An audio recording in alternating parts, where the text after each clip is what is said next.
आलसी और गरीब सोच। उत्कर्ष बड़ा ही आलसी लड़का था। वह पढ़ाई में बहुत कमज़ोर था और अक्सर परीक्षा में फेल हो जाया करता था। अपनी माँ से झूठ बोलकर वह पैसे ले लिया करता और मित्रों के साथ घूमता। एक दिन स्कूल छूटने के बाद उत्कर्ष शाम के समय घूमने निकला। उसने सोचा कि पहले मैं चलकर नाश्ता कर लिया जाए। वह एक होटल में घुसा। होटल से निकलकर उसकी इच्छा सिनेमा देखने की हुई। तभी उसने देखा कि उसके जूते गंदे हो चुके हैं। फिर उसने सोचा क्यों ना इन पर थोड़ी पॉलिश लगवा दी जाए। ये सोचकर वह सामने की ओर बढ़ गया। वहीं एक पेड़ के नीचे एक बूढ़ा आदमी मोची का काम कर रहा था। उस समय उसके पास कोई ग्राहक नहीं था। उत्कर्ष ने अपना दाहिना पाँव उसके सामने कर दिया और उस बूढ़े आदमी ने अपनी पॉलिश की डिब्बियाँ खोली और मन लगाकर पॉलिश करने में जुट गया। तभी उस बूढ़े आदमी का बेटा मामूली सी वेशभूषा में वहाँ आया। उसके हाथ में कुछ पुस्तकें थी। वह स्कूल से सीधा ही चला आ रहा था।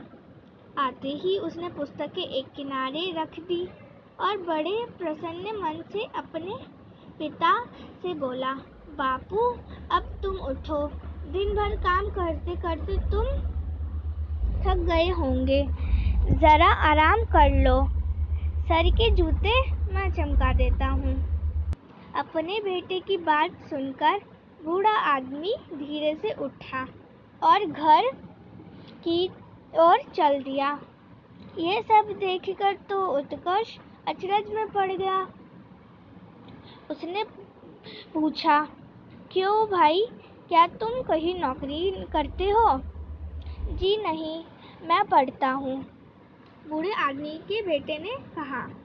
लेकिन उसके बाद भी तुम ये नीच काम करते हो, क्या तुम्हें शर्म नहीं आती? उत्कर्ष ने पूछा। काम करने में कैसी शर्म? मेरे बापू यही काम करके मुझे पढ़ा लिखा रहे हैं। शाम को मैं उनकी मदद कर दिया करता हूँ।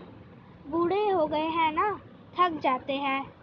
इनकी हर तरह से मदद करना मैं अपना कर्तव्य समझता हूँ। दुनिया में कोई काम छोटा नहीं होता।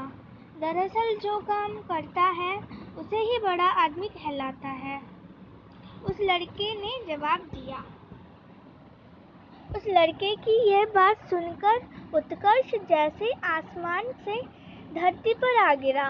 आज उसे अपने जीवन का सही सबक मिल गया था। उसने सोचा कि उसे काम तो नहीं करना पड़ता है, पर वह अपना कर्तव्य जो कि पढ़ाई करना ज़रूर पूरा करेगा।